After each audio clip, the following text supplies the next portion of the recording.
Oi, pessoal, tudo bem? Hoje a gente vai dar continuidade, então, aos estudos epidemiológicos, falando basicamente dos estudos observacionais longitudinais. Então, na aula passada, a gente falou dos estudos experimentais e dos observacionais transversais. Então, só relembrando, né, as principais diferenças aí entre os principais estudos. Então, o estudo experimental é aquele onde existe uma intervenção do pesquisador e obrigatoriamente precisa ser um estudo que a gente chama de campo. E a gente tem o estudo observacional, onde, na verdade, o pesquisador ele apenas observa, né, ele participa como um observador sobre as questões que estão sendo pesquisadas. E, na verdade, esse estudo observacional ele pode ser tanto uma revisão bibliográfica, onde o pesquisador ele vai fazer um levantamento, né, dos resultados de outros estudos, ou pode ser também um estudo de campo, a partir do momento que ele não interfere na ocorrência aí, nem do fator de risco e nem do efeito, ele apenas observa como esses fatores se correlacionam. Então, diferenciando então isso, a gente volta o nosso foco para o estudo observacional. Então, na aula anterior falamos dos modelos de estudo observacional transversal e hoje a gente fala do longitudinal.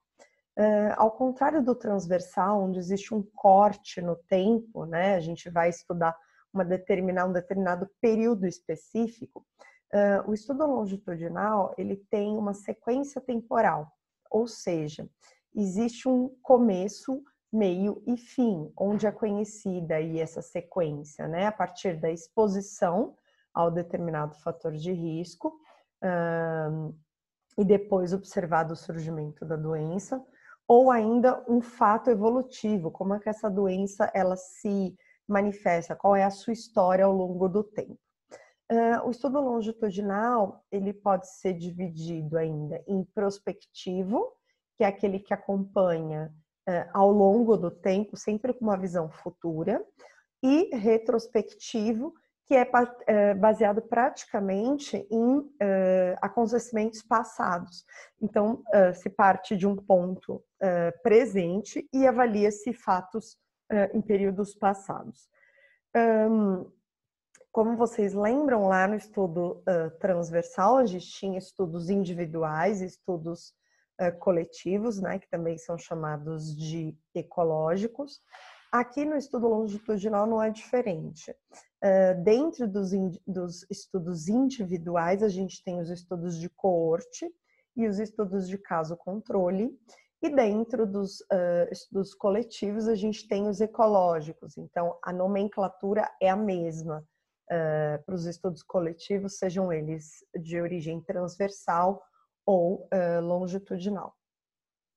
Então, aqui a gente tem uma linha no tempo, certo? Então, a gente tem aqui o tempo presente, nessa parte. E aí, o que seria um estudo prospectivo? É aquele que parte de um fato presente e avalia a evolução disso ao longo do tempo. Então, a gente vai partir do presente para o futuro.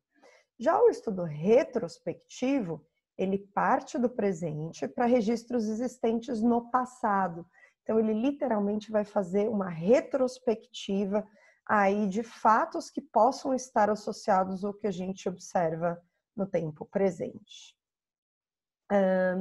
Dentro aí daquela segunda classificação, né? Então, a primeira classificação retrospectiva, prospectiva, a segunda classificação seria os estudos de coorte e os de caso-controle. Então, os estudos de coorte, eles partem da exposição ao fator de risco e têm o intuito de avaliar, né, o efeito dessa exposição ao longo do tempo. Né? Eles também podem ser chamados só de estudos de incidência ou ainda só de estudos longitudinais. Já quando a gente fala dos estudos de caso-controle, a gente parte lá do efeito e volta no tempo para estudar a exposição ou quais foram os fatores que podem ter causado esse efeito que a gente vê no presente. Esses estudos de caso-controle, eles sempre são retrospectivos, né? Então, essa é uma característica que facilita aí para que vocês diferenciem um estudo do outro. Então, o de coorte, ele parte do presente para o futuro, e os caso-controle fazem o caminho inverso, eles partem do presente e vão para o passado para tentar encontrar quais são os fatores de exposição que causaram esse efeito que a gente verifica hoje. Então, aqui, né, lembrando novamente aqui os estudos de coorte, né? Então, a direção do estudo, ela obedece esse segmento aqui do tempo. Então, a gente tem uma população que não tem a doença, a gente vai dividir essa população em expostos ou não expostos a determinados fatores de risco, e aí, ao longo do tempo, a gente vai observar, dentro dos expostos, quais desenvolveram a doença e quais permaneceram saudáveis, e dentro dos que não foram expostos, quais desenvolveram a doença e quais permaneceram saudáveis. Então, aqui, né, o investigador ele vai observar esses eventos ao longo do tempo, partindo do fator de risco para verificar no futuro a ocorrência ou não do efeito. Então, é o que a gente chama de estudo de direção lógica natural. Então, a coorte prospectiva e a coorte retrospectiva. A coorte prospectiva coleta de dados a partir do início da pesquisa. Então, a partir de hoje, a gente começa uma coleta de dados e avalia isso. E a retrospectiva é quando esses dados já foram coletados lá no passado, tá? Então, dados coletados no passado por um determinado período de tempo. Então, aqui, essa divisão de retrospectiva e prospectiva é apenas para diferenciar em que momento foi feita ou que momento iniciou a coleta de dados. Ainda sobre os estudos de coorte, né? Normalmente a gente vai ter diferentes grupos com diferentes graus de exposição que são aí de interesse do pesquisador e que obrigatoriamente ainda não apresentam aquele efeito ou aquela doença manifestada, tá? A realização dos estudos prospectivos de coorte exigem bastante tempo e bastante investimento, porque muitas vezes esse espaço entre a exposição ao fator de risco e a manifestação do efeito ou da doença pode ser muito longa. Então, exige um segmento, aí, um acompanhamento desses indivíduos por muitos meses ou até muitos anos. Então, isso faz com que o estudo de coorte ele seja um estudo caro. Aqui um exemplo seriam os cânceres, né? Os diferentes tipos de câncer. Então, a gente pode, de repente, observar um dado fator de risco, por exemplo, exposição à poluição, ou exposição ou ao tabagismo, e verificar a ocorrência do câncer de pulmão, né? Esse seria um exemplo. A gente pode ter indivíduos que vão desenvolver o efeito, manifestar o efeito em poucos anos, e a gente tem indivíduos que vão demorar 20 anos para manifestar o efeito, e a gente tem os indivíduos que não vão manifestar. Por outro lado, a gente tem as pessoas que não fumam, mas que vão manifestar esse câncer de pulmão. Então, é importante ver que é um estudo que envolve muito tempo de acompanhamento, né? Que muitas vezes isso pode ser um fator aí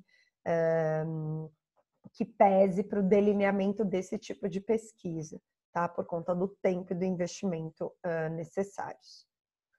Então, aqui um exemplo, nutrição materna e duração da amamentação em uma coorte de nascimento de Pelotas. Então, foram estudadas 977 mulheres que tiveram filhos no ano de 1993 em Pelotas, representando 20% de todos os nascimentos do ano. E eles quiseram avaliar a situação materna da mãe, né, nutricional da mãe, mostrando essa relação com a prevalência da amamentação, né? E não houve diferença na duração da amamentação quanto à altura, mas o ganho de peso gestacional não mostrou associação com prevalência de aleitamento também. A gente teve outros fatores que tiveram associação. Então, a idade da mãe, a paridade, fumando, idade gestacional, foram características que estavam associadas ao maior ou menor tempo de aleitamento materno. Mas para você avaliar isso aqui, percebe que você precisa acompanhar essas mulheres por um bom tempo, porque você vai ter mulheres que vão amamentar por 1 mês, que vão amamentar por 6 meses, que vão amamentar por 2, 3 anos, né? Então, você precisa acompanhar todas essas mulheres desde do início até a última mulher que parou de amamentar, né? Então, esse seria um exemplo aí de um estudo de coorte e desse segmento, investimento de tempo e de dinheiro. Aí a gente tem os estudos de caso controle, tá? Onde eles estão, na verdade, a direção do estudo, ela é inversa à direção do tempo. A gente parte, né, do caso, do efeito, para depois avaliar o fator de risco. Então, aqui, a gente pega uma população, divide na população de casos, que são aqueles que manifestam a doença ou o efeito que a gente quer estudar, e a gente também seleciona indivíduos que não manifestam. Lembrando que esses dois grupos, eles precisam ter pessoas que foram expostas e que não foram expostas aos fatores de risco, né? Para então fazer essa avaliação aí sempre retrospectiva. Então, aqui os estudos de caso controle. A ideia é partir do efeito para observar a ocorrência dos fatores, né? Uma montagem invertida. E aí a gente tem todos os pacientes, eles vão ser divididos em ou doentes e não doentes. Então, doentes seriam os pacientes do caso e os não doentes seriam pacientes controle. E a ideia, então, é fazer essa divisão e basicamente é um estudo que é o inverso do coorte, né, das coortes. Então, aqui, os casos são as pessoas que têm o efeito, como eu falei, ou que têm a doença, e os controles são os que não têm a doença ou que não têm aquele efeito final, né?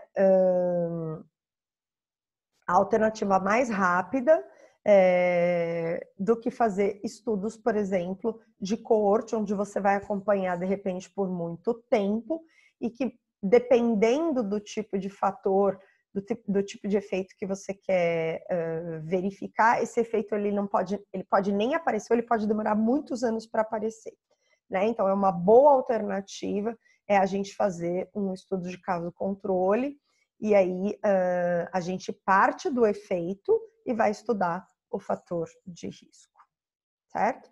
Então, aqui um exemplo, estudo transversal com 600 trabalhadores acidentados, prevalência de excesso de peso e os aspectos pouco saudáveis.